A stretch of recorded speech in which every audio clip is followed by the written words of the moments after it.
fiz aqui atrás, ó. Temos aqui o equipamento aqui atrás, na parte de trás.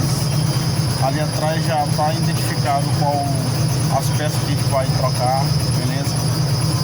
Então, isso aqui é uma máquina especialmente que veio justamente para a gente identificar esse tipo de problema, certo? Olha aqui, ó. Olha, ó, como é que a gente está identificando o problema lá da máquina. O carro chegou batendo aqui pra gente, a gente já deu uma volta no carro, entendeu? Então ali tem uma câmara térmica pra gente medir a temperatura do amortecedor, certo? Então os amortecedores aqui tá tudo ok, certo?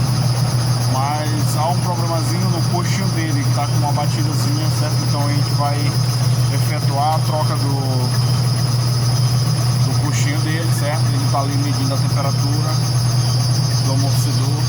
Esse amortecedor aí, quando ele tá bom, ele trabalha geralmente com 70 a 95, 100 graus. Abaixo de 70, ele já não tá mais trabalhando com a força suficiente, entendeu? Então ele desligou um lado do equipamento, certo? E aqui ele trabalhando com o outro aqui, ó, certo? Então esse aqui é mais um videozinho pro nosso canal aí, você que está nos assistindo aí, certo?